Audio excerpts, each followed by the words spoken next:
Oh.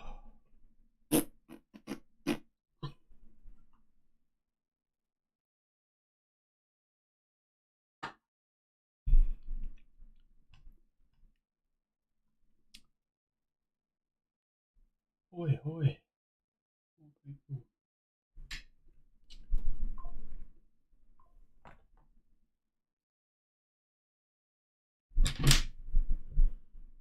G'day, g'day. Slowly coming in.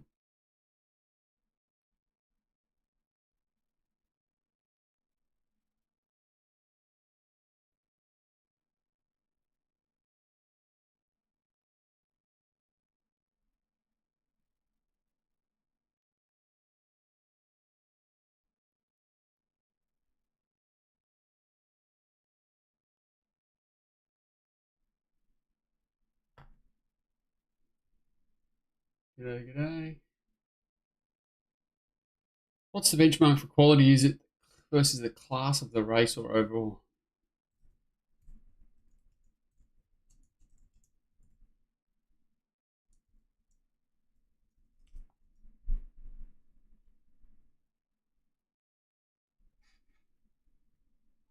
Oh. All right, the mighty Rosehill. Pretty funky track again. Had to work with. It's weird that a lot of the jockeys didn't seem to work it out, and it certainly became far more apparent the later the day went on. It sort of needed to be down that middle section of the track, and I think probably have to treat this meeting pretty aggressively, sort of reviewing it, that down that outside section was a pretty good place to be. So few head-scratching races, few head-scratching runs, so I'm actually keen to get into it. Oh, sore. Talk about turnover. I saw Kingsley said he couldn't even get on because there's no liquidity in the markets. Yeah, I think I talked about it a few times during the day, and I was only trying to mess around, and it sort of pushed me away from Betfair a little bit. There was some decent turnover on races like Imperatriz with a short price favourite, but it was very tough liquidity wise to even bother. I actually don't know why someone like Kingsley would not just manipulate the market completely every time he gets the opportunity. I know that's a bad probably word, manipulate the market, but why would he not just force things out that he wants to back with the corporates, because it is just so easy to do so, even in big races now. It's just ridiculous. Like you see races like today, you can make things firm for $100. So imagine what you can do when you're betting like he is.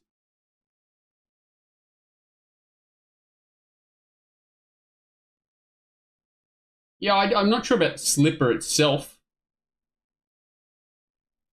but you saw what happened to Lady Camelot's price, sort of $12, $13 on the Wednesday. Drew fairly, but she came into like $5 there at one point. So yeah, you try not to be negative, but I tend to agree that there's a lot of pressure on us. Like costs are not going down for us in any way, shape, or form. They're only going up. The market percentage are only going up. If you've got any desire to be any sort of decent punter and not lose your money hand over fist, the costs are going up even further. So, there's not a lot of inspiration to want to get better at this game at the moment. But if it's in your blood and you're a sicko and you sort of want to go the extra mile, there's still you can do it. It's just certainly not easy as it used to be, and it's only getting tougher. But okay. I don't think it's hard to win. I think it's hard to. I don't think the races are any harder. There's more of them. You've got to be more patient, but capitalising on them is much more difficult than it used to be, for sure.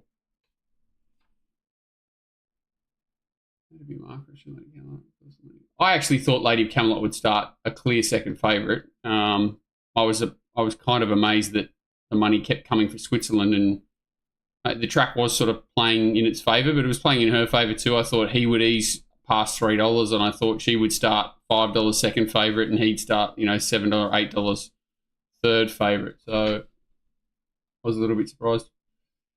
I don't think PVL watches races. I don't think he watches turnover. I don't think he cares. I think it's all a game to him. Yeah. Switzerland maturity sort of curled up with it, which was always a big chance of happening. But I think the same thing happened to the big boy. I think the preparations caught up to him too, and he's certainly not a yearling. So, both, one's probably just tapped out, and the other one's looking for a rest and a little bit further, but probably next prep. I'll be interested to see whether they go on. Actually, I want to have a good look. I'll write that down, and if not, remind me to look at the size market, because I want to look at it.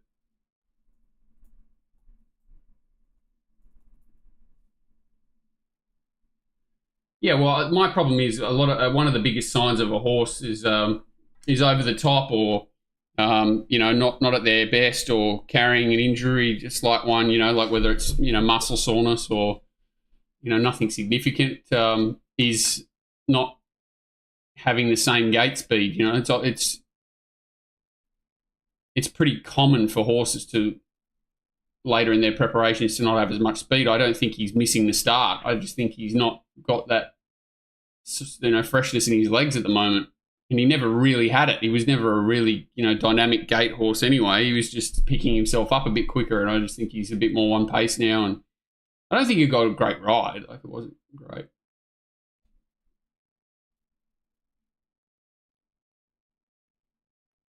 Yeah, it's tough. I agree with that, Flash Moana. You've got to, you just got to keep pushing forward. If you love the game, you got to keep pushing forward. Love keeping it safe, true price, Switzerland, never $5. Yeah, I agree with that. I softened on it just because of the way the track was, but I still think I marked it like $9 or $10, and I thought that was about where it should have sat. All right, so getting into this meeting, first couple of races aren't too exciting, but they are good to try and work out how this track was playing.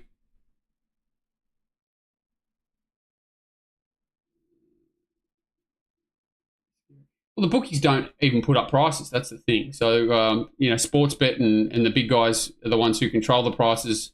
No one bets back anymore. It's all about finding clients that are viable, holding all of their money, putting it in the draw, limiting people who aren't viable as much as absolutely possible, and then riding it out. It's not as if it was the old days where, bookmakers serviced clients, and, you could have... you get 5,000 top fluck with your bookie, and he'd spread it around or do whatever. That's just not how it works anymore. So it's very different. I haven't looked at Ballroom Bella at Campbell, so that's interesting. There's a name I didn't think I'd. I think actually there's a couple of interesting races there on Wednesday. I haven't had a good look. But yeah, so looking back on this meeting, I really do think the inside was a significant disadvantage. The riders didn't jerry for quite a while there, but there was just too many cases of horses making ground, sitting wide, no cover. That inside section was not the place to be. We had a couple of fast tempos to start the day, and then a couple of ridiculously slow ones, and then they went back to fast, which also aids the horses running on as a rule. And then we finished with a sort of even tempo. I haven't got the lane data, I don't think. No, I think that comes with the next lot. Lengths off where they were. Kurt Goldman. We're betting out. What else have we got? No one in the markets. Books you've got any information. Regardless,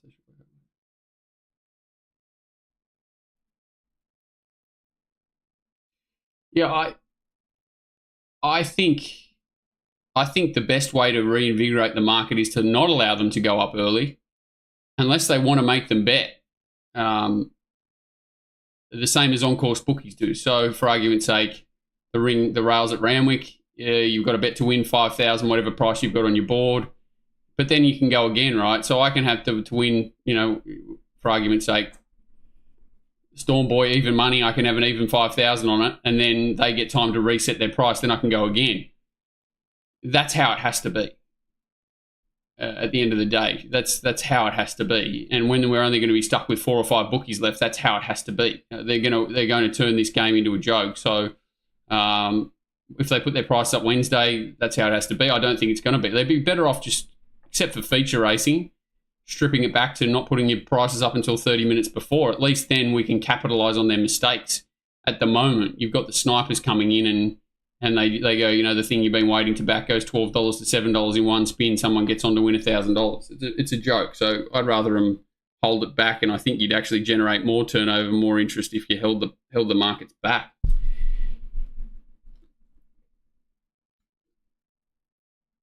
Futures are just a joke. They're not even, no one cares about them. As in, from a PRA perspective, it's just a joke. There's no restrictions on anything. You know, I haven't looked at the market for the Vinery, but apparently, you know, you'd think they'd be close to, for argument's sake, even money, take your pick, Orchestral and Zardozi. I'm sure Orchestral's favourite, but then it should be 20 to 1 the field just about in these early markets, and I'm sure it won't be. Better get into the meeting before I run out of steam. No one listens to anything, mate. That's the problem. But all you can do is keep chipping away, right? Otherwise, you just give up. So I'll keep pestering people with stupid ideas, and maybe one day someone will listen. All right, race 1. Midway, 1,500 metres. They run along here, and not too much though. Sort of three lengths above to the 800, 2 above to the 6. So they slow down a little bit and then slow down overall. Time's pretty steady. So just marginally above average tempo. Everyone should get their chance here pretty much. I thought Molly Burke did a great job with this horse. You know, change your tactics to be ridden more forward, but this is how you want to see it. You want to see like an apprentice. Great initiative out of the gates. Got the horse out and running, which is, you know, a great effort from a 3 kilo apprentice. The horse I liked was Tenderise. The other one that was interesting was Raffle. Sort of misses the kick, and so did Longjeans, who runs an interesting race but does come down the right part of the track. So measuring up early races is always very difficult going forward. You sort of get first use of the track. Usually the bias is not as significant. You're trading that against, you know, what you know later in the day, where, you know, inside lanes turned out to be not ideal. So what do? Do you water it down in the first race? I probably would a little bit, but not significantly. I'd still be sort of bonusing horses on the inside here. I certainly think there's more upside in doing that than sort of forgetting it altogether. So a little bit of backwash here. Molly's done a good job to take a sit. I didn't mind the run of the leader, Dream Deal. I think it's sort of an underrated horse that does lead up at a fast tempo, stays on the inside. Gadenzio behind it sort of has a bit of trouble getting out. It's the one behind the leader in Kirsten Buchanan's colours. They do pull up a bit here. This is when the speed does come out of the race a touch. Tenderise certainly missed the kickoff. It was a pretty lazy ride, I thought, from this point on. Did miss the start. Longjeans is back here, Ed Cummings colours. I think it'll peak next time out. Danish Prince worked pretty hard up outside the leader, stays back towards the inside, kicks on okay. So there's a lot of sort of pass marks here, but I'm pretty aware that this Midway form doesn't really travel anywhere.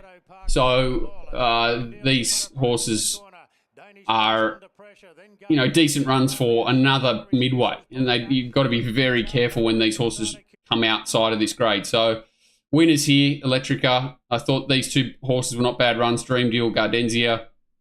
Danish Prince battled on well outside the leader. Look for Tenderise, who runs into a few dead ends and gets going late. Raffle down the outside. Thought he was a little bit plain. And where's Longjeans? Is it Longjeans on its back? I think it is on its back. It's the one that gets home quite well. So, yeah, Longjeans is coming to the outside there, but, you know, that's what we've got to keep in mind, that is he finding the best part of the track here? Quite potentially, that's a yes, and that is a boy. So, yeah, Gardenzio's back in here, sort of cops the check and runs okay. Thought it was a bit of a forgive.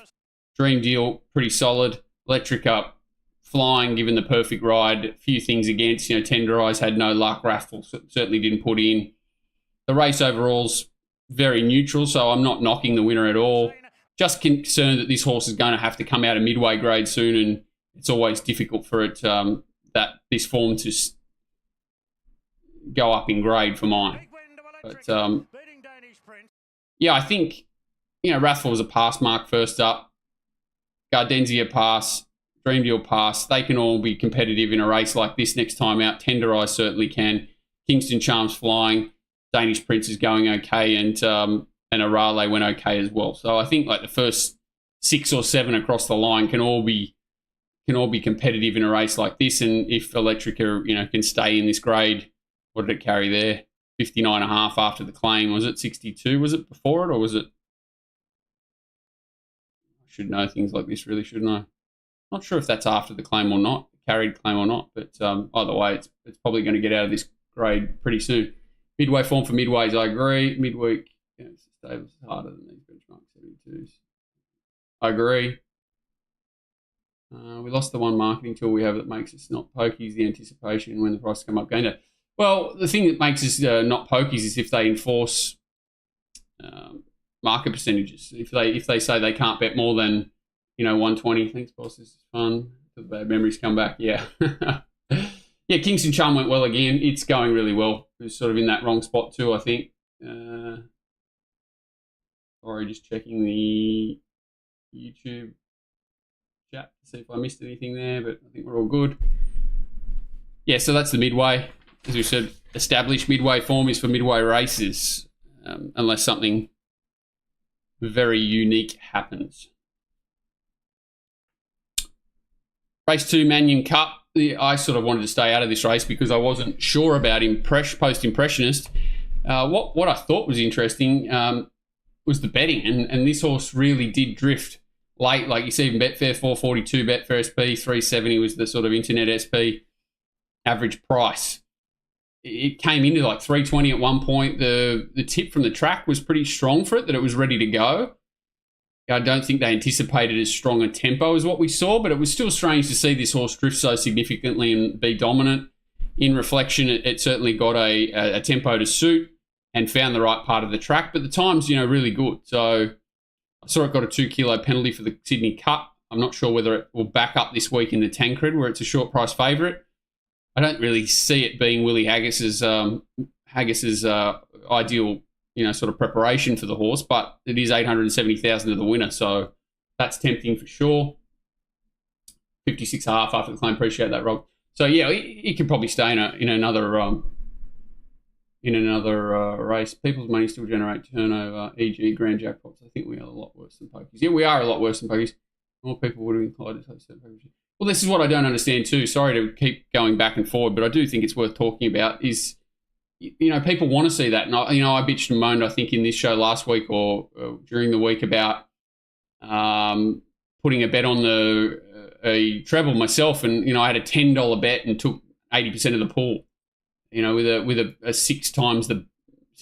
6 unit dividend or something. It's just embarrassing. So why the tabs not putting back their rebate money into seeding things like quadrellas, trebles all the time, making them $5,000 minimum pool, stuff like that. I don't understand why they're not boosting these things to give themselves some sort of fighting chance to be at least competitive in some way, shape or form. It's very sad that you can't even play exotics unless you're sort of green lit with a bookmaker. Well, the problem is, you see, when we're talking about, I've dealt with a few racing authority people, and they struggle to line up with racing ministers and people at that level. So even if they're trying to push something through that may be positive for us, you've still got to get it through the racing ministers and, boards and things. It's just not always as easy as, you and I may hope it to be. And that's not a defeatist attitude either. It's just the fact of the matter. So it's not always easy either. But every time you give politicians something, they're never going to want to give it back, So now that we've given them POC and all these things, they're going to want something in return to trade off if we ever get any leniency, which I really don't see happening. But, and then you've got PVL who just steamrolls everyone. All right, Manion Cup. And we're on a good 4 now. Track upgraded following the first.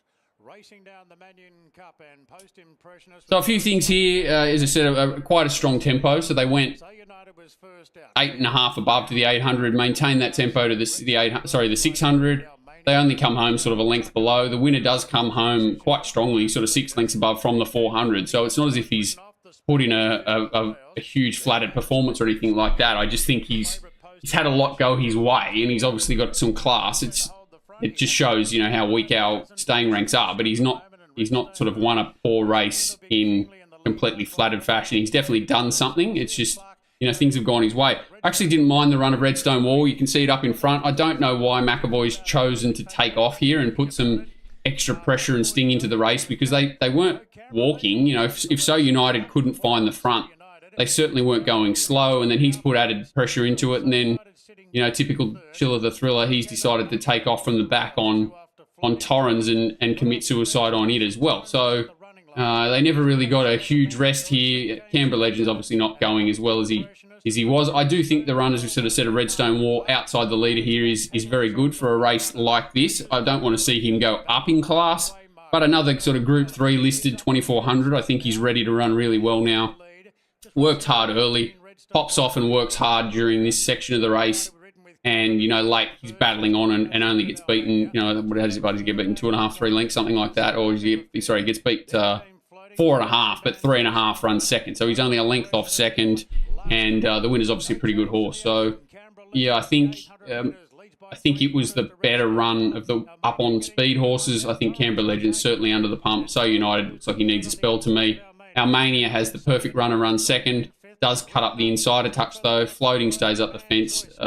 Stockman does his thing. I thought Manzoi's had the most charmed run of all of them. And, it gets into second, doesn't it? Manzoi's. I thought he'd had the absolute best run, considering it gets to the right part of the track. The others are sort of forced back to the inside there. And Post-Impressionist, you know, takes a little bit of time to wind up, but puts them away very quickly and convincingly. And certainly a horse that looks very dangerous when it comes to races like the Sydney Cup. It's so I didn't go through his form in the UK too much. When I heard that he was here sort of targeting the Sydney Cup, it's very difficult unless you've got some sort of connection to the stable to really understand whether they were ready to go in this race or not.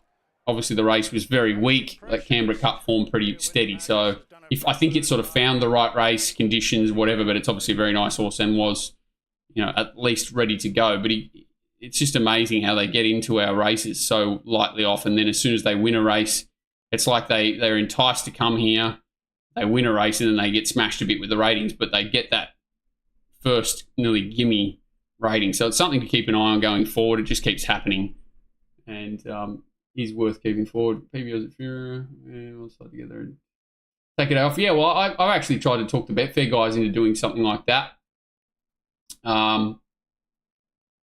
Yeah, I'll be wary that Art Zeno, I agree with what you said there. A few of these second-tier Haggis O'Brien horses win first up and then start favouring the Sydney Cup and struggle. I'd agree, just be careful for an overreaction for sure. We all side together. Yeah, I tried to talk Betfair into maybe doing that, something like an Everest, and just, you know, not taking part. And the thing is, it's nothing to do with the turnover that Betfair would lose or would generate. It's to show what Betfair does across the board as like a tipping service, as the only tool that bet bookmakers, whatever you want to call them now, poker machine operators, bookmakers, use to basically regulate their 130% markets. So, you know, no Betfair blackout, what would that do to turnover everywhere? You know, a lot of punters sitting at home using it as a guide, them using it as a guide. What would they do? Would they just sit on their hands, which would stimulate no turnover? What would it do? I think it would be a very interesting, what do you want to call it, experiment, especially on a big day for Betfair to shut the place down and see what happened. Do we have a strategic speed? Does he have strategic speed? I don't think he does, but because stayers here don't really stay. You know, staying prowess comes to the fore. You don't really need that tactical speed as much in the big races, and when you've got, you know, wombats that can't ride staying races like most of our jockeys, you know, taking off the back of fast tempos, usually it allows those natural stayers to come into the race. Yeah, if they didn't get the feed off Dynamic Odds or whoever they get it off, whether it be BetMakers or whatever, they'd be getting it somewhere. They'd be using, you know, scraping prices from Betfair and using that to fuel their bots no matter what. Do you get worried about the winning after having an absolute perfect game? I do, Rob, for sure. And that's why this one's a bit of a double-edged sword. You want to look at the run and treat it on its merit. So good time, good sectionals, all of those things are great. How strong was the race? Questionable. Did it get to the right part? Yes. Could it have been further flattered by other runners not being in the right part? Yes. It still has run the, 6th fastest last 800, 9th fastest last 600, 5th fastest last 400 of the day, and 13th fastest last 200. So not exactly stopping, and it's clearly dominant over anything else in this race. So there's nothing here that shows to me that it's not a quality stayer and the only horse you'd really want to take out of this race. Going up in grade, as I sort of said, Redstone Wall running 5th. I could certainly have a look at it in a similar race for something a little bit easier. Do you know who the company is who sell their bookie templates, all these things? There's 2 or 3 of them. There's BetMakers, there's BetCloud, there's Hamish's company, I'm not sure what it's called.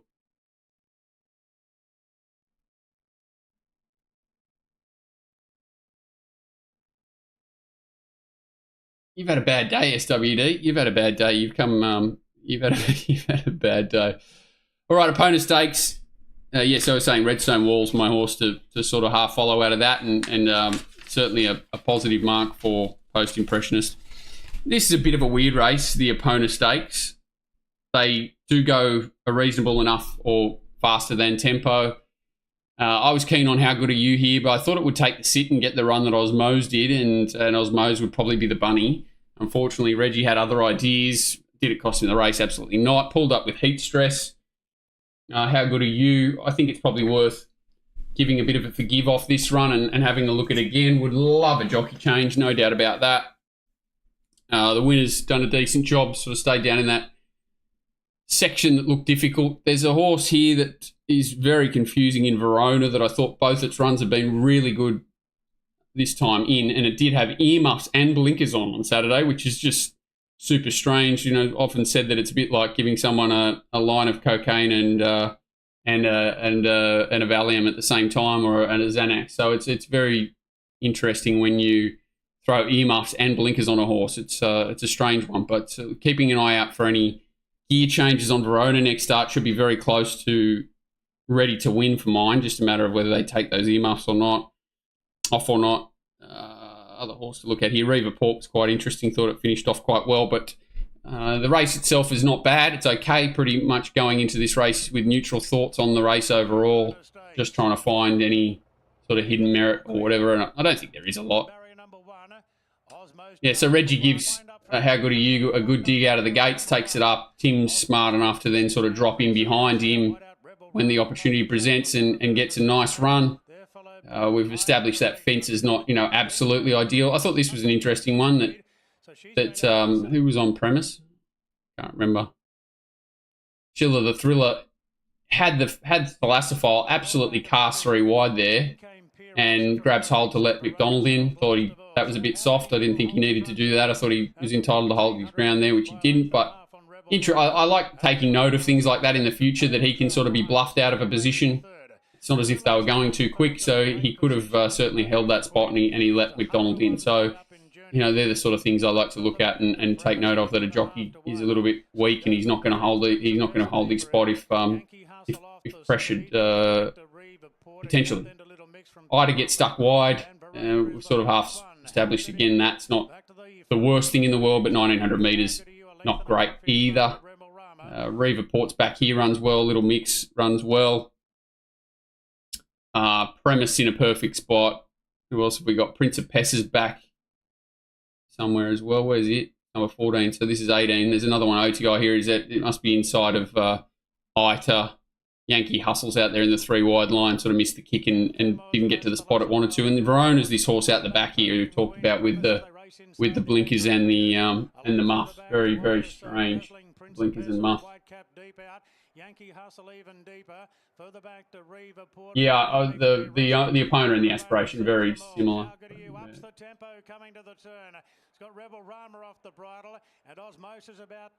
I don't know what the story is with that horse running in the Tancred or not. Has there been any sort of public announcement whether that Post Impressionist is going to run in the Tancred? So here's Verona going back to the fence. Obviously not the right place to be. Reggie stays in the wrong part of the track. Not surprising. This is Riva Port running on quite well back towards the inside. These guys out wide, I think, have they found the fast lane? I think so. I think they have. Osmo's very solid horse. Tries to tries to turn it up. Not turn it up, just doesn't have that explosive turn of foot to put a race away, sort of finds a gear and then grinds. Thalassophilus had every conceivable chance in the race. These horses will probably line up against each other again. It's a bit similar to a Midway for mine. You're just sort of trying to poke holes, little ones, or trying to find some sort of little positives, because they're probably going to line up against each other again. I think this is the horse that's the most interesting because it's basically been given 2 barrier trials Verona, and I thought it's run really well both times, just given no chance. So it's the sort of horse that could find the right race next time out and be sort of 10-1 and do something. I'm happy to forgive this horse again. How good are you? Just don't know what sort of race I want it to find. It's going to have to be well placed next time out. You know, rider change would be great. And these guys are all sort of pass marks. Second up, Osmose. It's got a little bit more upside than most of these horses. Little Mix maybe wants a little bit further. Prince of Pest is, you know, pretty hard to catch. So's Yankee Hustle. Premise has had its chance its last couple and sort of poked around in similar spots. And this Reverport wasn't a bad little run. I don't know a lot about it. It's a Graham Begg horse up from Melbourne and sort of did a little bit more than the others around it, which is a good thing, and sort of in that neutral ground, then sort of roll back towards the inside. So certainly no knock on Reverport. Pretty neutral, just, you know, above average tempo. So they've all had their chance. Osmose beat them second up. So, you know, no knock on her at all. Pretty nothing race. Verona interests me the most going forward. Yeah, there you go.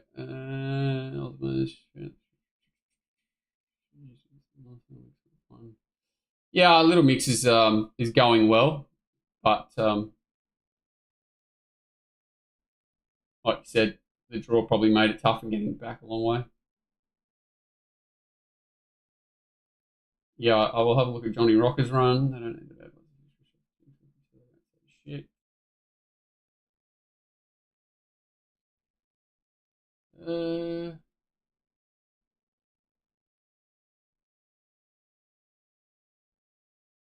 Horses, yeah. There's some trainers in red hot form, isn't there? It's interesting.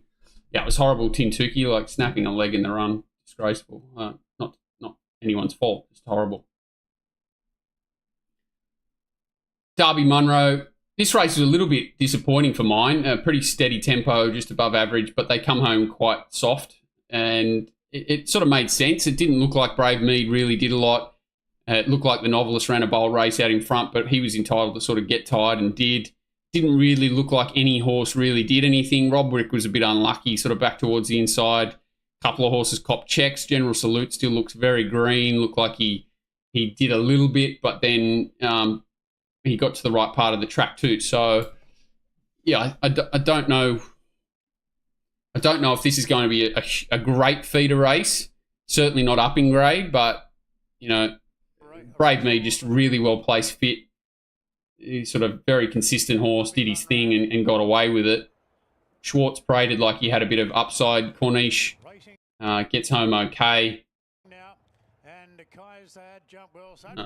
What happened here? There was a red resistance, was a late scratching, which really changed the dynamic of the race. Don Corleone cops a check here. So the Novelist very fast out. He was off a long break, so I think his effort is quite good. You know, to be able to show that much speed and then race in the wrong part of the track. He's a horse that... So here's another interesting one, just in the way I look at things.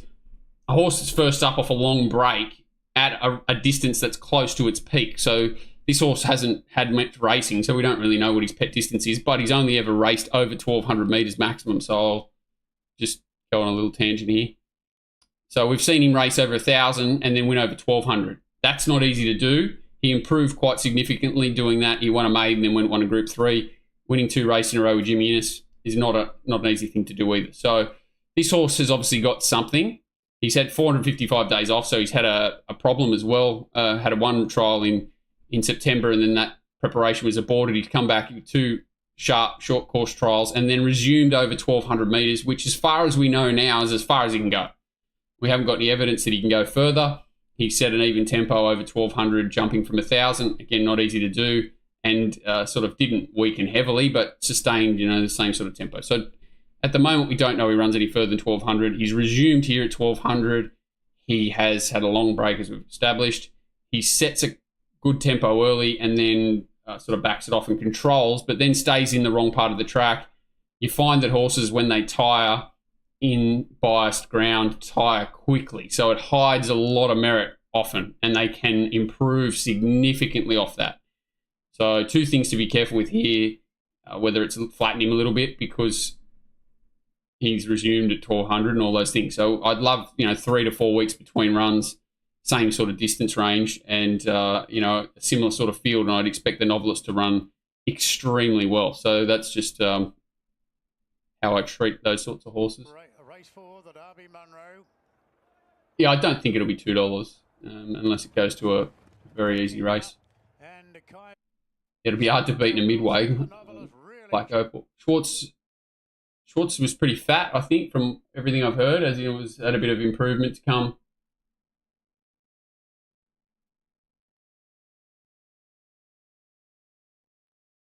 What races is he feed? Yeah, that's the hard part. It will feed a few different races up, back in grade. It'll go you'll see horses from this race end up in Wednesday races. I wouldn't be surprised if Midnight Opal does end up in a Midway. So, and then it will sort of hold up. General Salute's a horse that I'm interested in going forward, and you can see that he was not sharp away, but sort of awkward out and then gets squeezed. I think sort of if he draws a gate, he can certainly settle a lot closer. I think he sat outside the leader when he won his maiden at Warwick Farm, but obviously that was a maiden. The draw kind of dictated that he was in a lot of trouble from the start, and pretty messy race, I thought. And Brave Mead, a little bit like the champion Lady of Camelot, sort of stays out of trouble and is in the right place at the right time. Hard fit horse, well placed.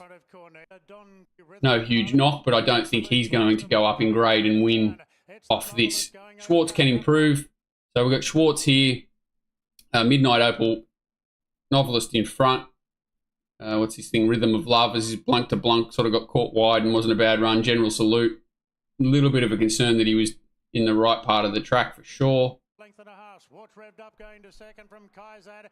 Brave Mead's coming with a good run now, and Cornish down the outside. The Novelist at the 250. What did Lloyd ride? West of Dalby. I think he knocked over half the field. I think he got suspended, didn't he? I think he knocked over one of his stablemate. He's I was at Af Cabin. He knocks over Af Cabin. He knocks over his stable's horse. That was a good effort. But I think he sort of half knocked up here, General Salute, and I think an easier race, same sort of distance range, he can run well.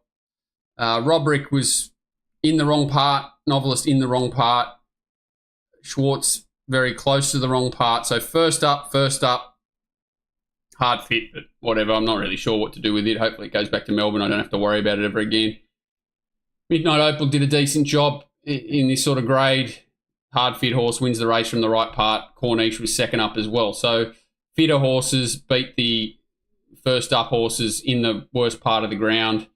This horse was disadvantaged at the start, so was Blank to Blank.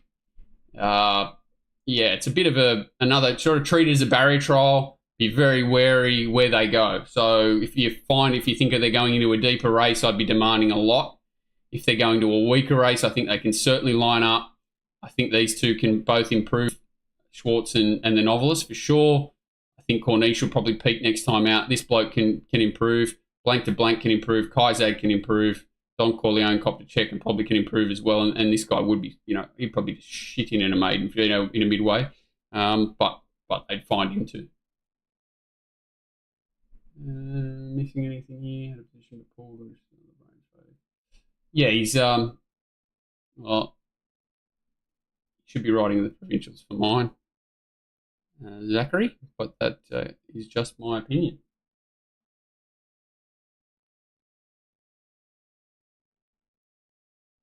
All right, we've got Randwick Stakes now. This was interesting because they absolutely walked. I had not seen this horse. Another race that I sort of chose pre-race to be really wary of and stay out of. Because I didn't know, I obviously went and watched the replays of these horses, and they looked quality horses. They paid a fortune for them, which Yulong tend to do. And this horse had sort of a bit of a tendency to lay in as well, which was a bit scary for me, considering it drew wide. This is via Sistina, and was likely to be back last and sort of have to come around them. There was no tempo on paper, which is, beyond what it showed out. Ridiculously slow tempo, like sort of 27 lengths below standard to the 600 metre mark. The winners come home 10 lengths above the last 600, 9.8 lengths above last 800, 4 lengths above last 200. And very interesting to note that it just about pulled up and stopped on the track when McDonald drops his hand. So very interesting horse, this horse going forward. Usually that's a danger sign. I'm going to say in this case it's absolutely not a danger sign. This horse has just had to sustain an 800 metre run. Anyone who saw it paraded as well as any horses you'll see. Incredible, big, strong type, lot in front. All the things you love to see about sort of milers or further she has. So I don't know where she goes, but she's going to be extraordinarily difficult to beat in whatever she lines up in. I think she'll improve off this. She'll improve off a bigger field, a bigger tempo. She's the real deal. The second horse didn't parade as well, paraded with a bit more improvement. Probably didn't parade as high quality a horse either. I think Vicestina sort of stood out for me in the yard. It was one of those sort of moments where you look up, see a horse, and you're like, holy shit, what's that? So whereas I think it was heavily backed, and I certainly missed the boat in that case. I was happy to sort of chime in at $2.50. Not that it's my sort of price to unload on, but can you wear pants next time you're cheering? Why do you want me to wear pants? Mate, that's my what are they called? What's Bottrick's talking about? He's talking hard. That's my uniform. I don't even know what I was wearing. When you're sitting at a desk for 14 hours a day, pants are just not an option. All right, so think it over. I keep getting these horses mixed up. Think it over. Think about it. Leads, controls, goes poorly. No abnormalities found. Zarek, Bowman's question about his ride, which is quite interesting, I thought. Bowman's question why he went back to the inside when later on none of the other jockeys like Sunshine in Paris, any of those were questioned. So very interesting that they questioned him but didn't question others. That's it. Why would I want to wear pants here? Yeah, I wouldn't be too worried, Felix. Like you just don't even worry about. Just wait and see what happens with races like that. I'm not going to dack myself anytime soon. I have done that a few times. If I do get a little bit excited at, say, the 600 or 800 metre mark, and I do tend to expose myself and declare that if I'll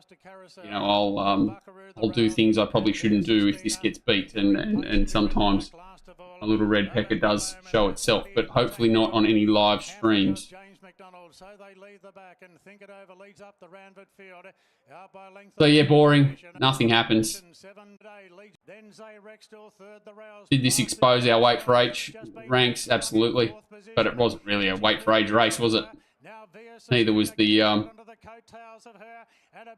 George Ryder, to be fair.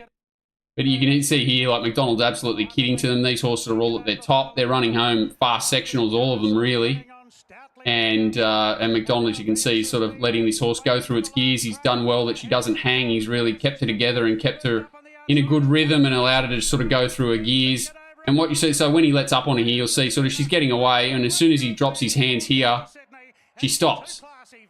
And that sometimes is very scary. It sort of shows that a horse has not got a lot left in reserves. But what I love about this horse is that she was really still building until he did that. So she's obviously got a huge motor and she does what you ask her to do. So she's a push-button horse. Mate, $2.30 might be a luxury when you get to the Queen Elizabeth. I don't know. But this is a very, very, very serious horse. One of the better horses I've seen out here in a long time. This was not one of the better races I've seen, but just what she did, how she does it. She's push-button, as we sort of said. Second horse has done a good job, obviously a quality horse in its own right. They've run ridiculous sections, which they're entitled to do off the back of a ridiculously slow tempo.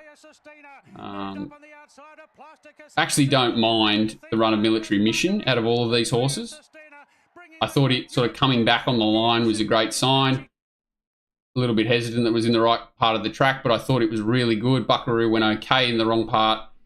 These horses have all done okay. You know, first up, second up, primed, I think second up and second up. So I think this race, as much as it looks poor time-wise and all that, will be a very, very strong race going forward. Winner, second horse, third horse will find a race unless it keeps running into 1 and 2. Zayrek's dangerous and Military Mission's dangerous, Metrop sort of thing. I think it's absolutely flying. It's a horse that's quite underrated, Military Mission, and think it over. If he runs into these horses again, he'll be in trouble. But I nearly tend to agree with Josh that times and margins. Backing up in the Tancred. I'm not sure. I actually was very interested to see if Tom Melbourne backed up in the Tancred because I thought he looked a little bit fattened the other day, and he was same sort of thing. I think even if you want to back him in the Derby, I'd love to see him back up in the Tancred this week. I think he needs that run under his belt to be tough and fit to win a Derby. Thought he was a little bit behind physically. Asian love for Fastnet Rock. Where does Military Mission go this year? You'd think it'd go Metrop Sydney Cup, I'm assuming.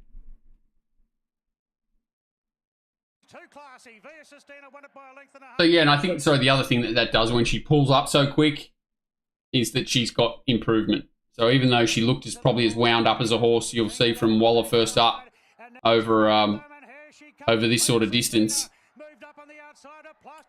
she's still got internal improvement to come. So you can see she's going away from them comfortably, and then he puts the handbrakes on and she stops. So very interesting. All right, so Randwick Guineas. Am I missing anything here? Nothing.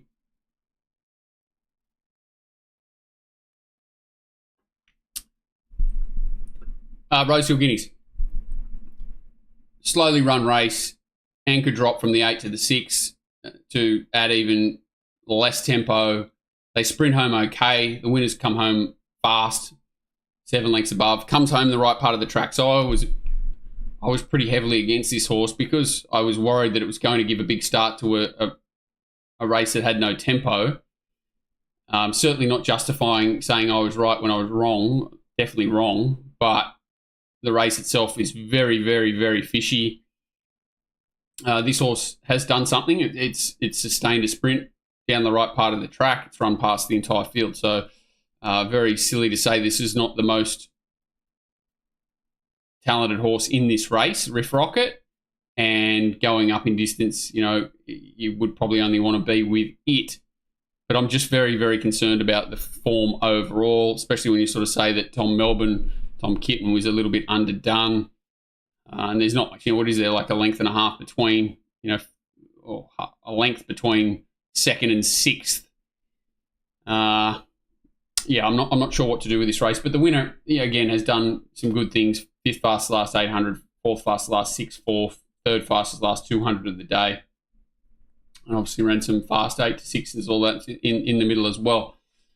I think 1 and 2 probably are the best horses heading towards a Derby. Have a closer look at immediacy from a future standpoint. Certainly would prefer it to draw a gate, ideally.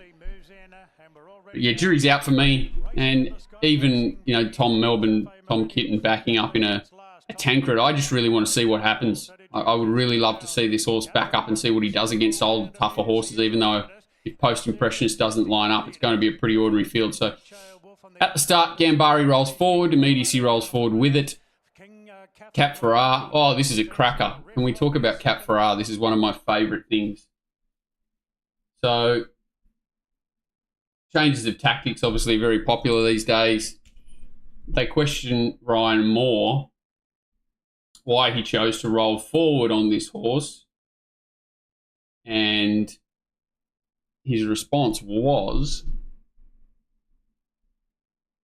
a good one. Not Riff Rocket, Cap Phar. Here we go. Let's make it bigger. When questioned regarding Cap Phar settling in a prominent position, Ryan Moore stated in pre-race discussion with connections of the colt, there was an initial intention for the horse to be ridden midfield. However, he suggested to the connections that he be given the opportunity to ride it more forward. He had reviewed its tapes and felt that riding it that manner may be to its advantage. Mr. Waller confirmed the initial intention was to ride Cap Phar. What's going on there? Something's having a mental breakdown.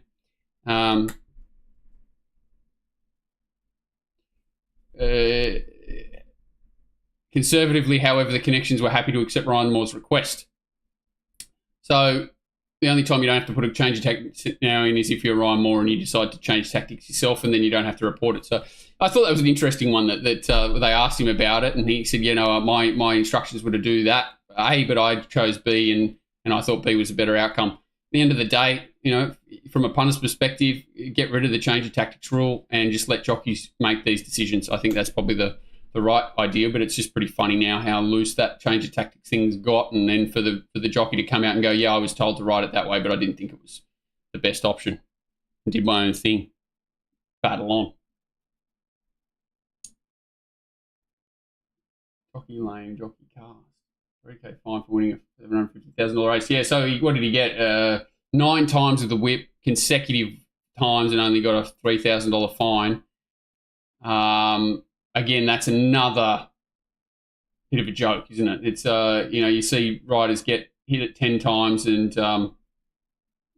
they get 2 weeks, and then this guy wins a Group 1, hits it 9 times consecutive strides, and gets a $3,000 fine. There's just no consistency with anything. But anyway, let's get back to the race. I've lost the plot again. Pretty standard.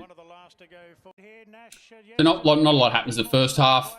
I think King Colorado pulled up with a little issue. I think it struck itself. Got pulled up with a bleeding wound in the coronary band. Cafe Millennium pulls up with heat stress. And that's about it. So, yeah, in the run, the horses with the right runs, no knock on the top 2 up front. They've controlled the tempo completely. Ducasse has a bit of a drama. Best runs in the race, in run, Cap Phar, CO Wolf, and then Riff Rocket sort of back second last, forced to make a little bit wider run. Nash is at least, aware the tempo's come out of the race and slides into it nice and quick when he does, and doesn't wait for them to quicken. I think Timmy's probably waited a bit long, but this horse is very strange, this preparation. You will watch again, he's through the line. He's, probably arguably the strongest around him again. He's a bit of a nightmare, this Gambari. He keeps waiting for the horses, and he's just such a victim to being out sprinted. Cost me an absolute fortune because I had a good crack at the Gambari, the place into Lady Camel at the win double. And once again, confetti, but that's life. So Tom Melbourne back to the arguably, definitely wrong part of the track. Riff Rocket in the right part of the track, Cap Phar in the right part of the track, CO Wolf in the right part of the track. Immediacy outside leader battles on quite well, probably can improve with a sit. You can see all these horses are quite one-paced and battle on, whereas the winner certainly has the superior turn of foot. I don't think he was supremely dominant. And as we we're just talking about, Gambari there backing on the inside. He looks like he's going to run 5th or 6th here minimum. He only runs 4th, but he battles on really well. So he's a tough little nugget that maybe, I don't know what gear change they could possibly have up their sleeve, but maybe if they can wake him up a little bit, send him a little bit in the Derby, he can do something. But Ducasse gets a check there and sort of topped out of it. I don't think it's a vintage 3-year-old stain crop. Let's put it that way. We've got to take them seriously because they're all going to head to probably a Derby. Will a horse like Orchestral be too good for these colts? Geldings, possibly. Because there's not much between them. I do think this horse can improve, but I'd love to see him have another run before the Derby. And these horses will all be there and whack away. 50k in a Melbourne Cup. Best ever. It's just no good. Yeah, I will. We got our earn out of in Colorado. I'm sure he's got other races in him, but maybe he's just not at his best at the moment. George Ryder.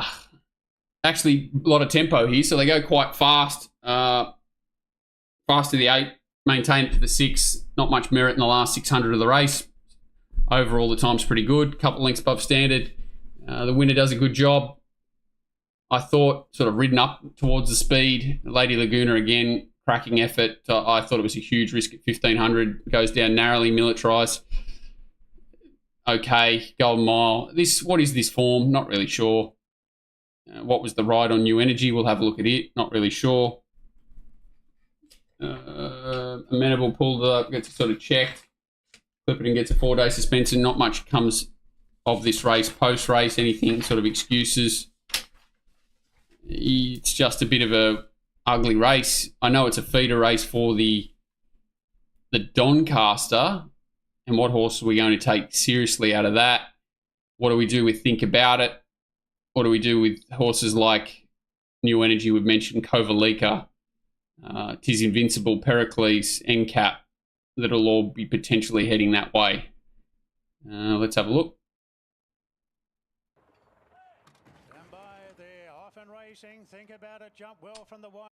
So I was keen on Pericles and Amenable's chances. Track obviously not racing ideally for them. You sort of wanted to box seat, so we sort of found the 4 or 5 horses that were going to be around that, sort of threw them in from a quaddie perspective. That's all of the race it sort of was. Didn't do too bad a job there. Probably found the right horses, but yeah, I sort of flinched and said it was a very ordinary ride from Sam Clipperton just because of the setup. Second up 1500. I know there was a change of tactics to be ridden more forward. To me, that doesn't mean you have to lead or sit outside the leader. That's just more forward of where you were last start, and obviously just gave away a huge start first up. So, jumped and was aggressive out of the gate and always was going to be in no man's land. I didn't think it was really a race where it set up that there was a position for it. If he flummed a spot here, so if he had sort of tried to cross in and get on the back of V8 there, I think that was his best chance. He kind of tries to do that, and then that doesn't work. So, to be fair, there wasn't a lot he could have done. But in saying that, he's now sort of still aggressive on the horse, still working forward in the part of the race where they're going too fast. So, set a monster task. Cepheus just continues to roll on, which allows the horse to get up outside the leader. It never stops working. V8's in that good position, but still a little bit keen. Amenable sort of gets chopped there, and yeah, they went quicker than I thought they would, that's for sure. Certainly went a lot faster than I thought. Think About It's ended up in the hardest spot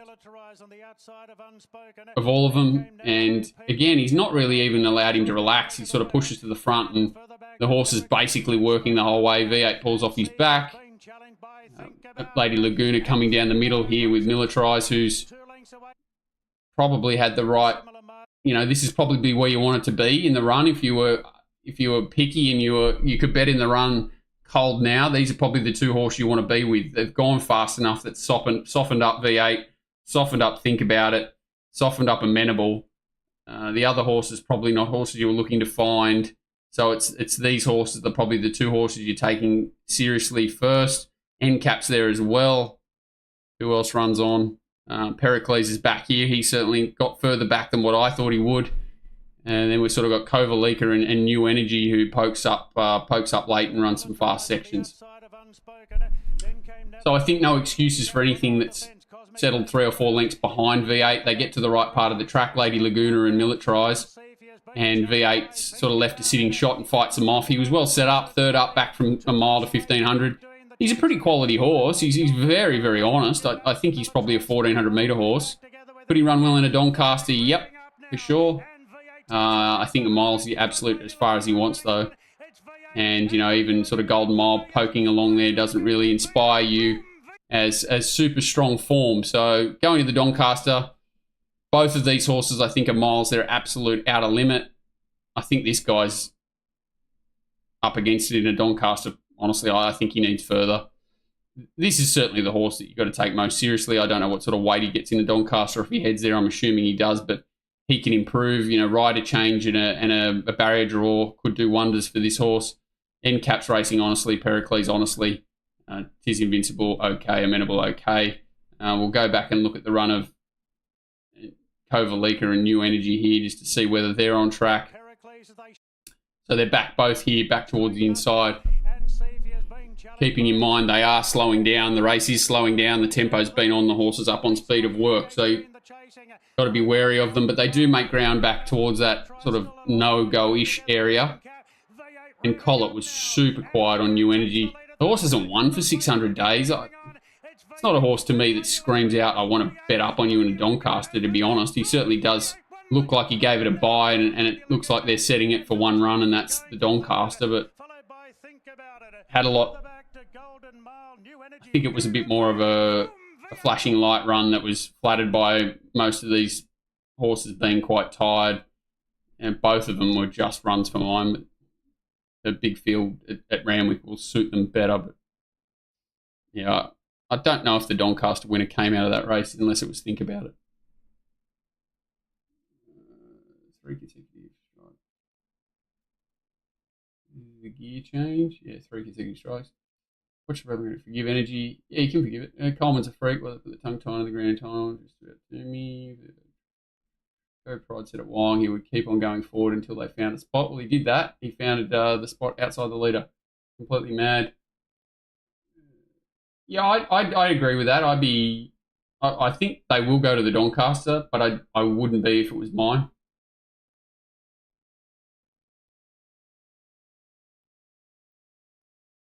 Just read that Sports Champs is for sale. Where'd you read that? Tried to catch NCAP a couple of times. Baseball. Yeah, NCAP's an easy horse to like. It's just a hard horse to catch.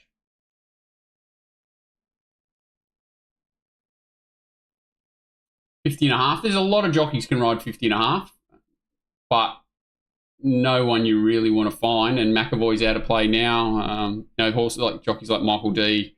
Who's the one down there? Yendel. I don't know if he still rides. Even I don't watch Melbourne racing too much. Rachel King. Who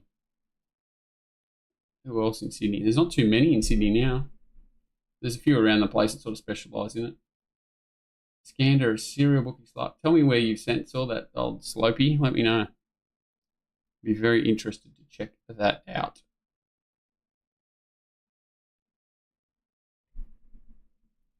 I don't know if he can. I know poor old Ryan Maloney can't. Poor bugger. Hope he's okay now. All right, the Slipper. Very interesting, this race, especially from a size perspective. Obviously, we don't know who's going to line up there yet, but trying to work that out. Yeah, Jamie Carr can definitely ride that weight, I think. Yeah, please post it on Discord. That'd be perfect. Sure I can Google it. All right, so solid tempo, nothing special. They sort of control it to the 800, ramp it up a bit from the 800, so they definitely extended that sprint out. Lady of Camelot finds a few dead ends, as we know. Coleman was up there and found that right part of the track. A number of horses don't find runs when they need them and were forced back to the inside. Hayasugi pretty well covered what happened to it. Very scary stuff and very well handled by Jamie Carr. Prost was basically given a barrier trial. Who else was interesting here? And Neeser's quite good, but comes to the right part. Straight Charge certainly had his chance up outside the leader. Not easy to do it, but had his chance and weakened late and probably goes for a spell. Manal, very, very good. And Traffic Warden, very, very good. Has he got more in him or not? I'm not sure. Storm Boy, very, very good. Has he got more in him? I'm very, very not sure. Coleman surely goes for a break now. He ran a lot better than I expected him to, especially with the foot issue. And the winner, God bless her heart, was good to us. So hopefully this time last week we were pointing her out as the value at sort of $12, $13, and hopefully some people, whether they were in here with us or watched it afterwards, got a bit of a result out of the horse. So first up, Traffic Warden, slow to begin. There's Hayasugi, poor old Jamie Carr going over its neck. She nearly goes through the fence in a minute. The big boy, a little bit slow away as he is usually, but I do think he's lost that early spark. simply because he's just needing a break, to be honest. I think this is Manal out here, so when we see her come up the fence, this is where she started from. Straight charge, lobs outside the leader. This is Coleman. Switzerland basically off the bit the whole way, and certainly I would certainly be amazed if it doesn't go for a break.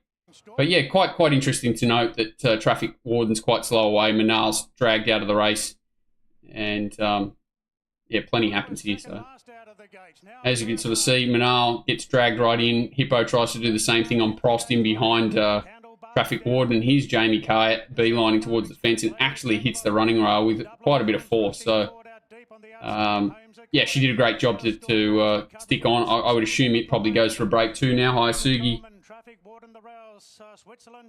So just where they've settled in the run, straight charge up outside Shangri-La Express, pretty much how we all thought it would go. Storm Boy probably a pair further back, but not surprising. Probably thought it would be here at best, and it ends up behind, which is fine. Traffic Warden recovers to a sort of a midfield fence position. Coleman, I think it's got no cover the whole way. I'm not... Well, no, Dublin Downs there, so it's got cover, but it's just a sort of a bit further back. Is it on the back of... Hard to tell there, but it looks like it's got cover. Switzerland off the bit. Prost, Anisa, Manal, what a run, and Hayasugi.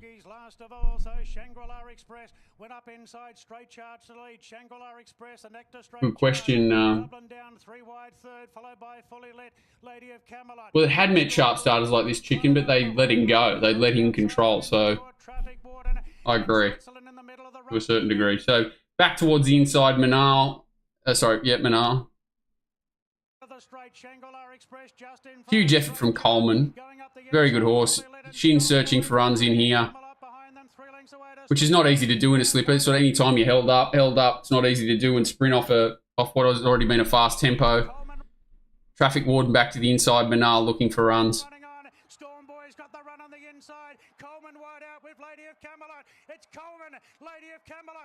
So for a slipper, it's quite bunch margins, which is a little bit scary.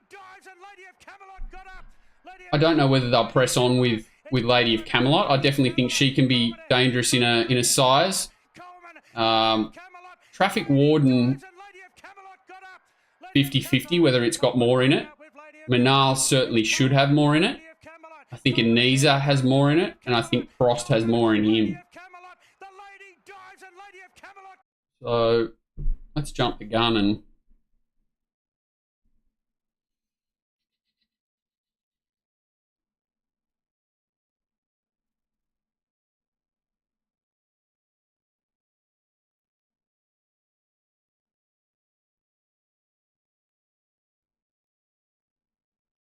Why don't no one have markets up anymore?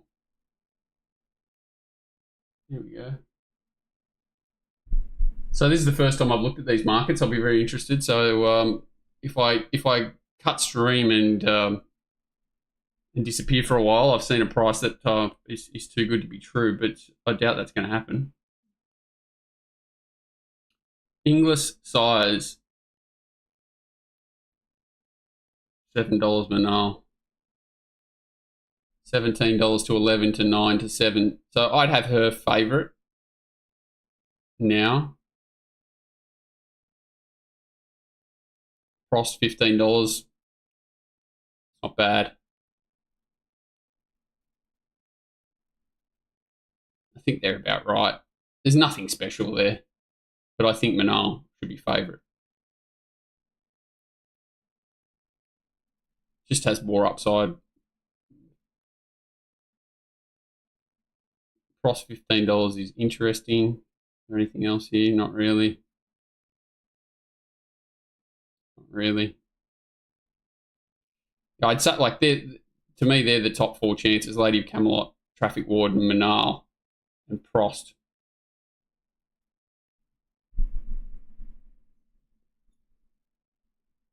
What price was Anisa? Did I miss it? Or did I just close it? What an idiot. Was she there? Espionage would have started 15, 20 to 1.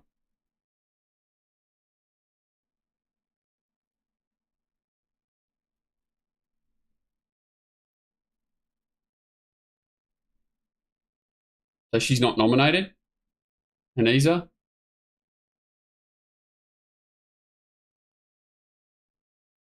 Unless I'm blind. She's not nominated.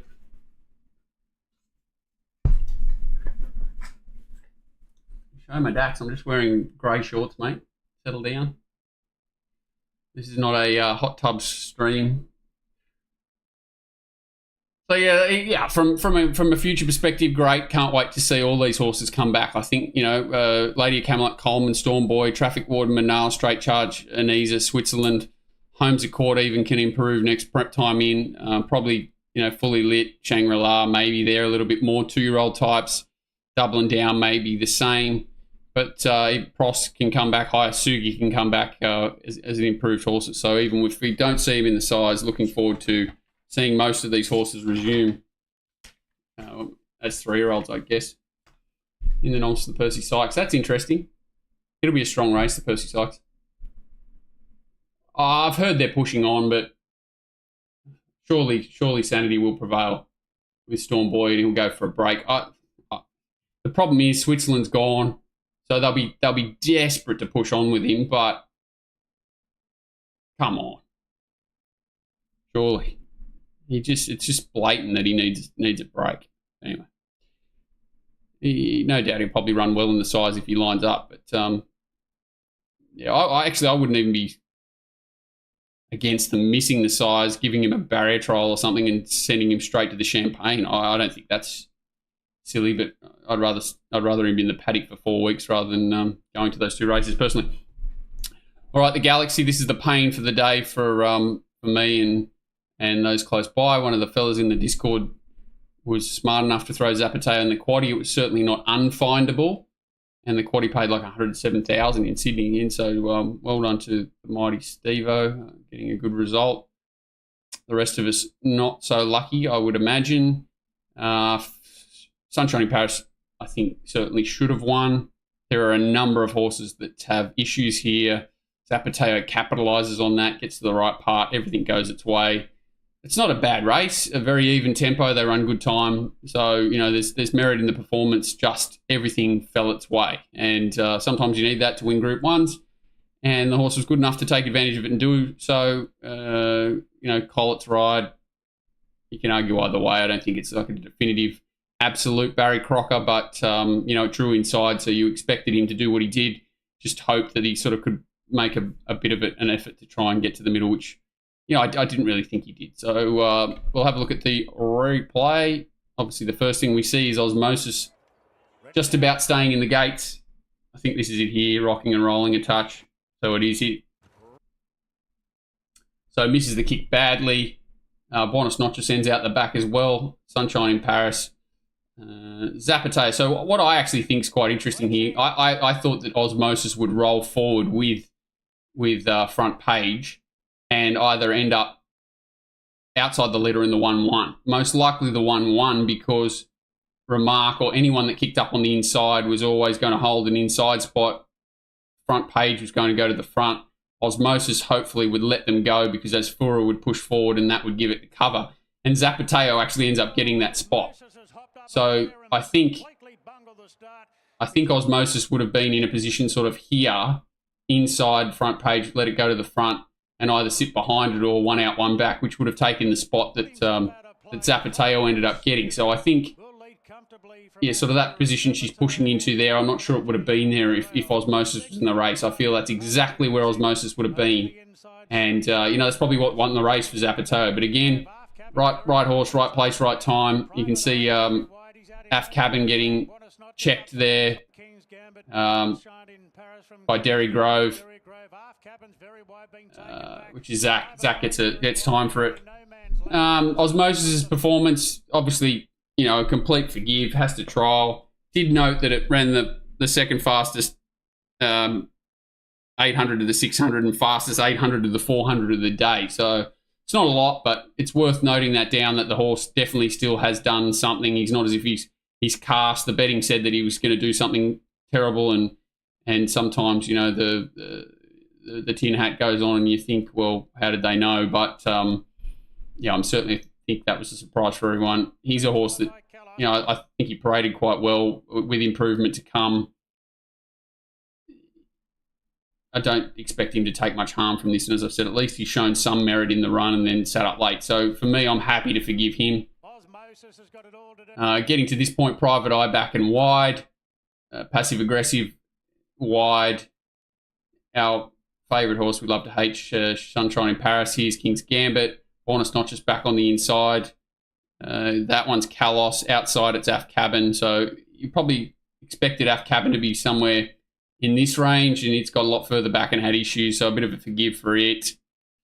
Derigo Bled.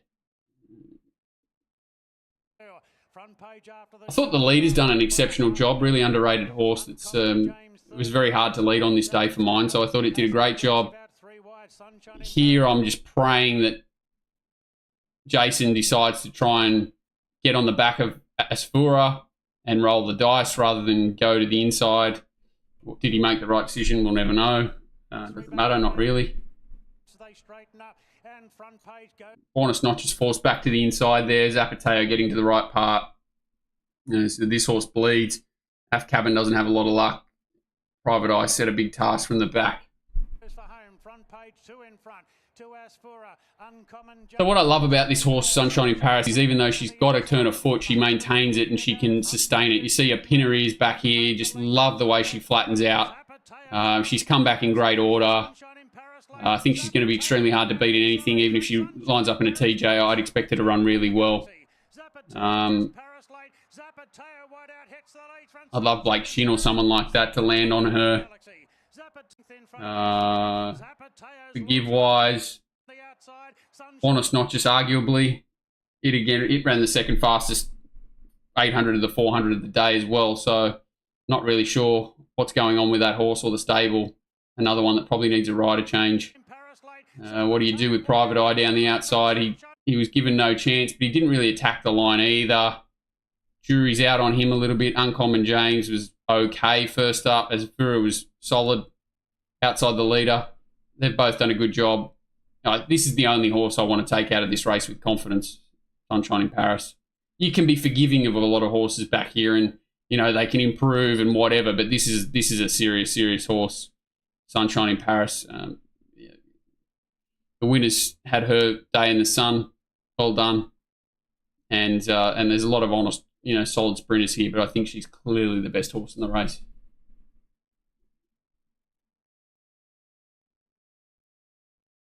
Yeah, Private Eye's an interesting one. I just don't know whether I don't know what he is.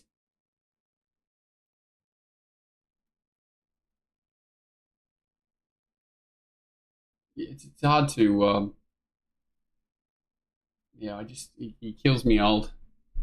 He kills me old Collett, just because you know he's going to do it. He doesn't look, and I don't know whether it's lazy or whether he thinks it's his go-to or whatever, because he's won so many races, but he's cost himself so many races by the same token. You know, like there's times and places, and when he's got a bit of balls to do it, but you can't keep playing the same hand of poker, and people just wake up to you. You know, they used to do it a lot more in the old days.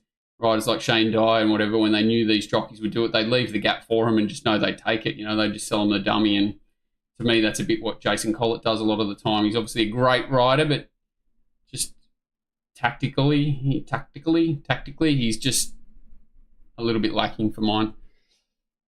Lucky last birthday card stakes, not a lot to report here. I didn't think Tintuki, the poor bugger, broke down. Tashi probably should have won the race.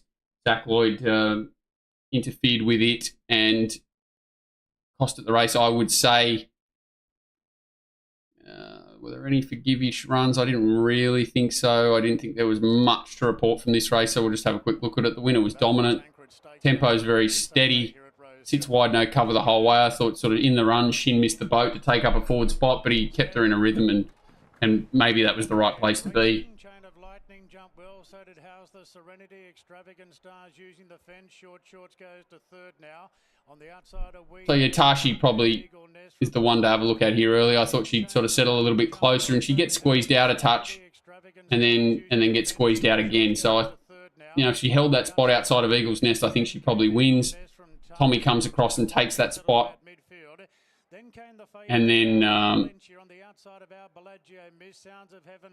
they sort of just continue to roll forward, and then it gets a bit of backwash here. And Tashi sort of just continues to go back. Valencia had the best run in the race, you'd have to say, on the back of the winner. Absolutely no excuses for Valencia. I think she's just an overrated horse. Same Majik forced a long way back. Rain Beal forced a long way back. Overriding forced a long way back. Overriding's an interesting horse. It's eligible for a lot easier races, so I think it can do something. There goes poor Tintuki. Luckily, you know, Keren's injured but okay. Going forward. So Shin, the master, of just keeping horses comfortable and working them through their gears and getting to the top without, you know, huge exertion, and then getting the most out of them late. He's done a great job on the winner. Guineas, he's super consistent as always. This is sort of Lenti is probably the disappointment of the race. Overriding, I thought, was the overachiever of the race. Same Majik did okay. Rain Beal sort of coming through, did okay in the back. But yeah, Overriding I thought was quite good. Quite good, but a bit of a funny horse. It's hot and cold. But super strong win from the winner. It's just a very good horse. Was well placed class-wise and back somewhere near her best. She was very good. Arguably the second horse should have won, but the winner sat wide, no cover. So Tashi fastest 6 to the 4 of the day, 6th fastest last 200 of the day after being held up. Nathan Doyle's horse 11th fastest last 600, 7th fastest last 200. So really good effort first up. And yeah, rest in peace to poor old Tintuki. Those horses will similar. They'll probably go to similar races, and Chain of Lightning will probably go up in grade. All fairness with pickup riding, that's kind of on the stable. Yeah, I think that Collett would have been very well aware that he had a very good chance of riding the horse. I'd be going to the all age with it if it was mine, Matty. That's fine. No, sorry, I go sort of back and forward looking at the comments. So, yeah, I think Overriding Brendan didn't come up at all last prep, so it's great to see her back. I think if both of us probably would have found her if she was in an easier race and probably would have got a result out of her. They threw her in the deep end here, and she certainly measured up. So a bit unlucky that she didn't go to a bit of an easier race, and we might have got a result out of her. But, yeah, how was Chain of Lightning 15 to 1? It was weird. It was very well backed into sort of $10, $11, $12 and then was easy late. I thought that was a bit strange, to be fair.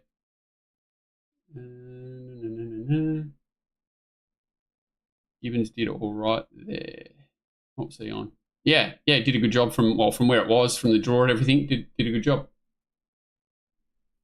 Yeah, it was 20s. It didn't really make a lot of sense, and the way the track was, you know, that's why I didn't declare it or anything, but it sort of by default it was probably the most solid value option in the last. It and Tashi looked the two, and I think had a couple of tiny bets on Rainbeal and something else as well at odds. I can't even remember what it was. Maybe shorts, just because of the way Brad Widdup's horses are going.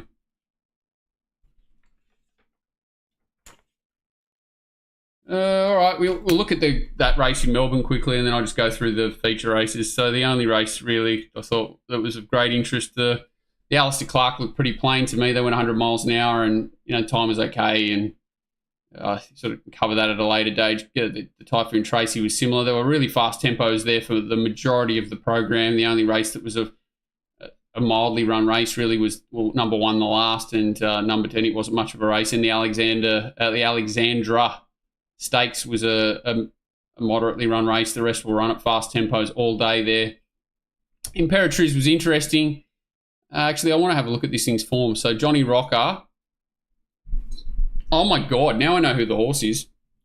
So Barry Lockwood, I remember he had something on it on debut in a cushion race, and then they were absolutely declaring it first up at Caloundra, the second preparation through, and he was just plain, and then he sort of had 3 runs for Barry, very plain. Resumed for Nick Ryan, was a little bit unlucky there, first up off 400 days. So now I know who the horse is. Holy cow. I didn't even know it was in the race, to be honest. I'm like, I thought it was that horse that Dennis Pagan trained or whatever. I was like, what the hell is this horse? But, yeah, huge effort from him.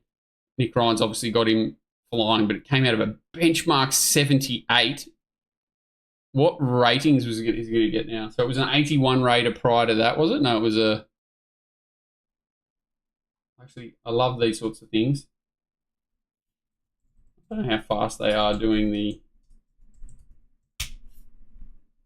updates. So here's Johnny Rocker.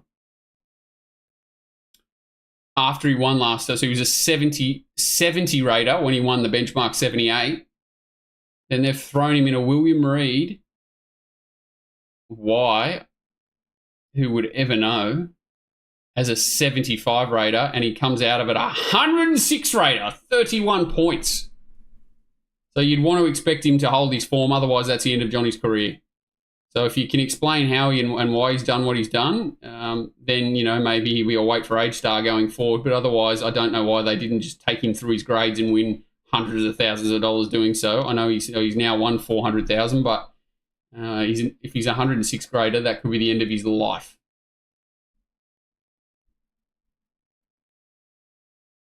Yeah, there you go. Unloaded 2 back at evens.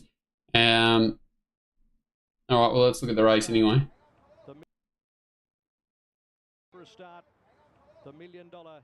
Yeah, they definitely overdid the tempo. Imperatriz, I didn't think was given the greatest ride in the world, probably a little bit dictated to by the gate. It was super aggressive, concerned about sort of missing the boat. I do think it was a decent advantage to be towards the inside there. I know a lot of horses did run on wide, but as we've talked about, the tempos were super strong. So, yeah, I think it was helpful to be back towards the inside, especially in the straight. Looked like horses were kicking back there, but yeah, Opie kind of shit the bed a little bit here. Got caught wide when Bella Nipotina is not taking him anywhere, and off she goes. So her effort's really good. Johnny Rocker obviously just grabs hold of her backside and carts her everywhere. So he is flattered, but it's still an amazing effort, isn't it? Like, I don't know how do you understand what has gone on here, because, you know, I Am Me's not had the best run in the world up towards a fast speed, but good enough and a quality horse.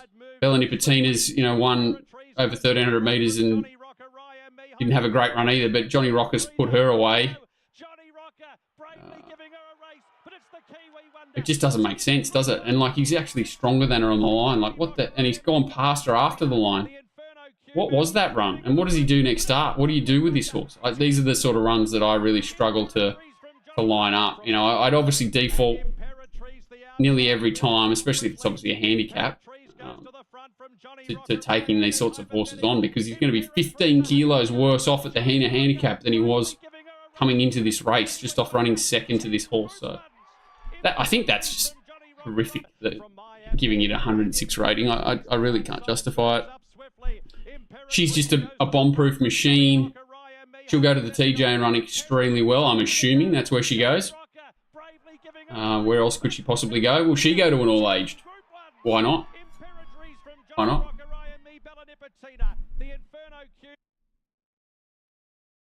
Yeah, I didn't like the look of Cylinder in the yard. I thought he was a little bit plain, and he was Johnny Rocker last start for mine. He put in a performance that was hard to explain as well.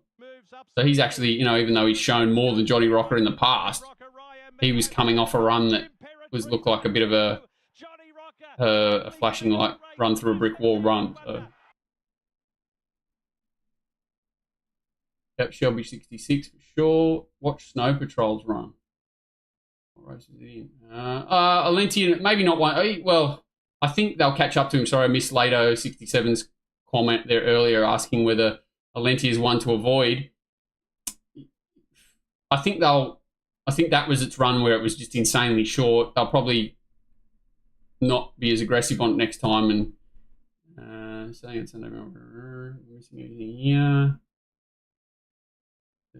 Johnny's trained by Nick Ryan. Enough said. Yeah, he certainly does. He certainly does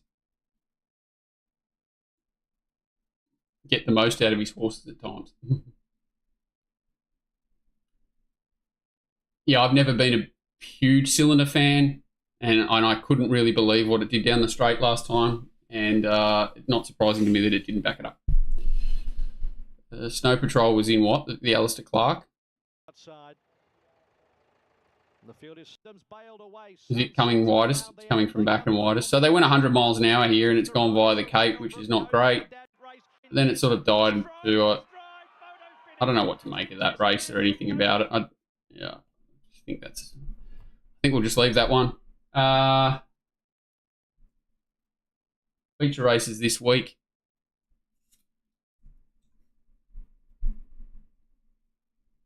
Christian's got a few of them, but he doesn't have all of them, so I'll go through the tab. All right, Tancred Stakes. Nothing stood out to me here as clearly over the odds. Tom Kitten does interest me. Military Mission interests me. Ash Run certainly interests me. Buckaroo, I think, not got an ideal setup. More Felons is interesting. It's not a race where anything stands out to me. I'd be more than happy to wait for the fields to come out and not be stressed if Post Impressionist doesn't even line up, because I don't think there's anything there that really stands out unless you were like fully aware that Ash Run's going there and Military Mission's not and Buckaroo's not and Post Impressionist's not. If there's nothing really that stands out there like flashing light to me, but I would love to see Tom Kitten line up in this race. I just want to see it run. I don't want to back it. Froggy is the Ian Baker Finch of the jockeys. Lost his field. That's an interesting analogy. Not many people would know that one. See the move for another Will in the prelude. Have not yet. We'll have a look at that. Froggy's tough to catch, isn't he? Tough to catch. Binary Stakes. So we've got even money orchestral 5-2 Zardozi, $6 Kamochi, $8 Autumn Angel, $8 Tropical Score. Yeah, I think the top two are where they should be. I think one of them will win. I don't think there's anything exciting there. I agree, Ashron should be favourite. I agree. Australian Cup. Wow. 280, 260. I think that's fair. I think that's where they should have been all along. I know Pride of Jenny was sort of $5 after that last run, so good to see it's tightened up. It deserved to. I'd be surprised if something beat either of them.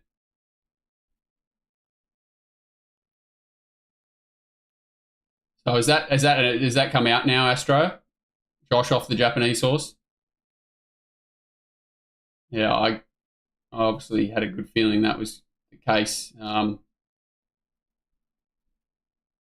Yeah, not good. Not good.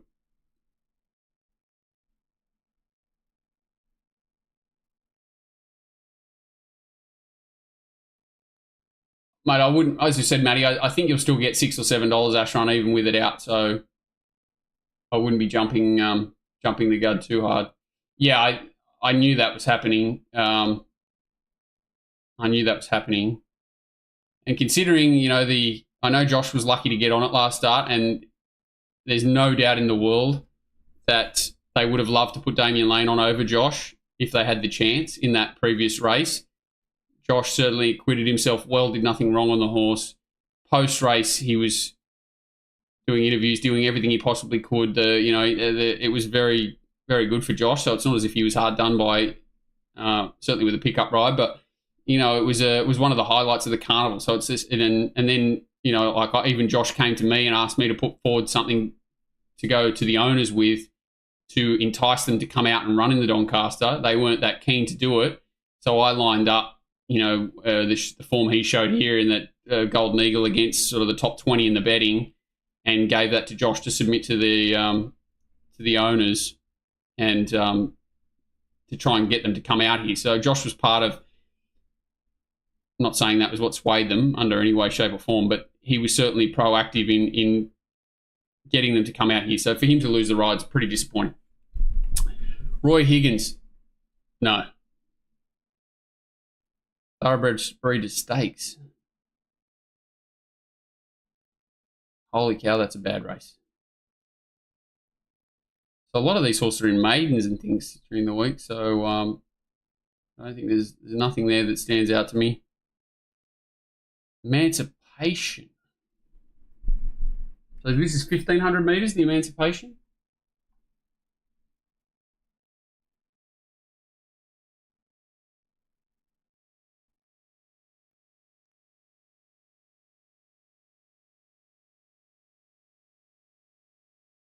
It looks unbelievable. The Japanese horse, from what I've seen of it, it looks unbelievable. Sorry, just trying to check this. So Emancipation's Group 2 1,500 set weights penalties.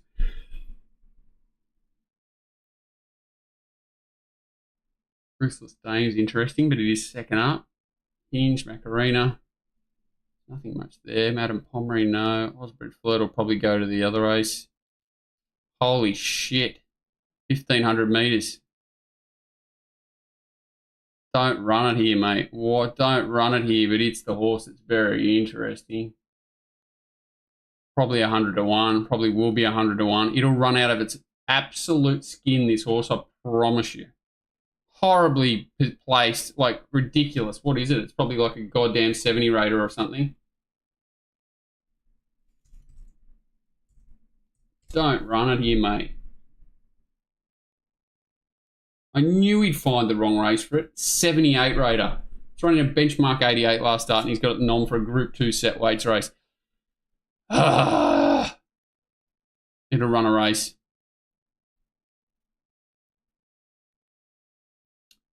Neville Selwood, yuck. Doncaster Prelude.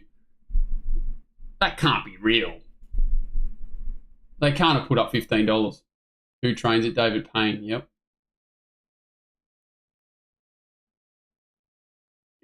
Be interested if Jenny can measure up to 2,000. I think she will. I think she's got no problem with 2,000.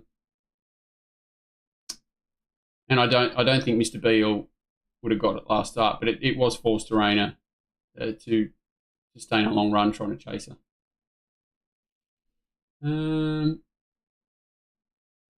They did what? Which what? Oh, put up 15. Yeah, I understand it's physically there, but I don't understand how that's possible. How is that possible? But yeah, it's crazy. Rustic Steel won basically a one-goer last start, a more victorious. They put up $26 and more victorious. That's just not possible either. They must have put the wrong market up.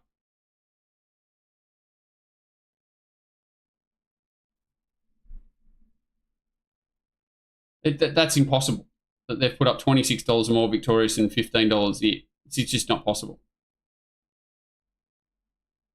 Could be a great race though. Southport Tycoon. Fawn Hawk was a huge run against Amenable the other day. Have to take it seriously. Well, New Endeavour. It's like they put the wrong market up. They've put up $8 New Endeavour. They've put the wrong prices up for sure. Someone's hit the wrong buttons. Yeah, they've fucked it up.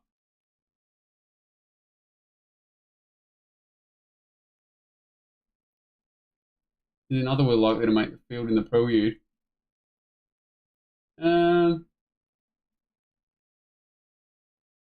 Surely.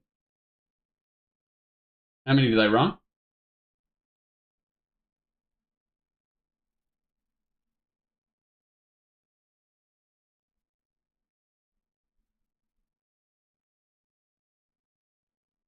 $16 plus 6. He's 21st, but he's a lot like horses like Vienna Princess, and that won't go there. You wouldn't think. So what has he got to get? He's got to lose 5 spots. Touch and go.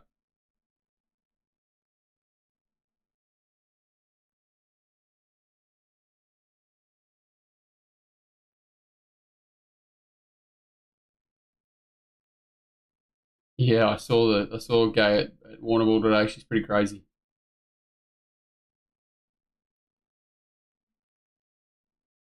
Well, I'd be scratching rather runners to run it. Anyway, moral of the story is now we missed the boat. Interesting runners there anyway. Yeah, Von Hawk, really good. Southport Tycoon was obviously good last start. Coin Toss found the right race at Canberra last start, but it's a horse on the up, but it definitely found the right race at Canberra last start. more victorious can improve significantly, especially if it gets a different rider. And another Will's obviously an absolute machine. Value. Linebacker's got a huge boom on it now. Trialled really well since the win at Hawkesbury when it went like a rocket. And Node's just a horse for mine. Silmarillion was the horse we were on last start at Big Odds, just a horse. All of these horses, pretty steady horses, I think. Amazing Eagle, Miss Bustlinger. I don't know this horse that well, can't recall one. But I'd expect Linebacker to go extraordinarily close here. But so it should save money. Star Kingdom Stakes, Shinzo first start, Coal Crusher.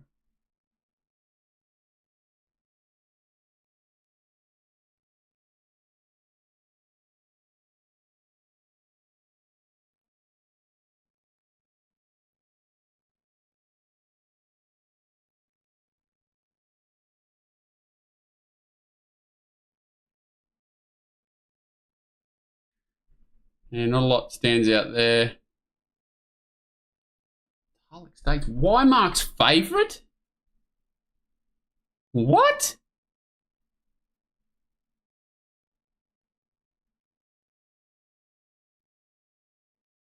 Very interesting horse, High Dandy. Had the pattern in its favourite Wyong the other day, but I think it's a pretty talented horse. 25s into 15s, that's a bit annoying. 25s would have been a little auto bet. This horse actually went all right the other day, Noisy Boy. I hope this market holds up because I'm not completely sold on Wymark. But I'm not sold on Kintyre. I'm definitely not sold on Saltcoats. Definitely not sold on Tannhauser. This is the horse I think. Well, I think both of these horses can improve, but this horse is completely untapped. High Dandy. I think it's got something.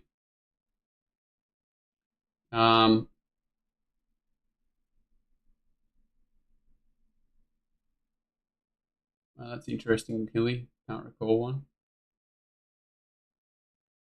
Mr. String gonna have to replay. 30 seconds. Have I missed anything over here? Nope. Yeah, I think Tulloch will be worth investigating further once the sort of final field's there. I don't know how Dandy will firm up too much. We've got $6 about him in a maiden last start, so it's just a very, very interesting horse. I think he's an interesting horse for sure. That's about it. Anything else before I run away and pretend to be Father of the Year for 5 minutes?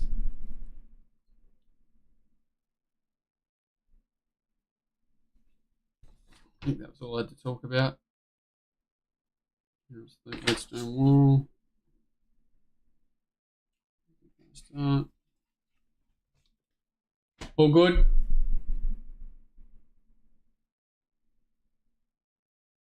Hard rail this week? No clue, mate. Maths time, thanks. Yeah, I'm not sure. I'm not sure what the fence will be like. Obviously, I haven't looked at even the weather or anything, so. Cheers, guys. Have a good night. See you later in the week.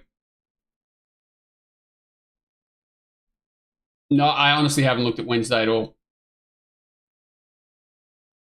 Cheers, guys. What are you prepared to lose today? For free and confidential support, call the number on the screen or visit the website.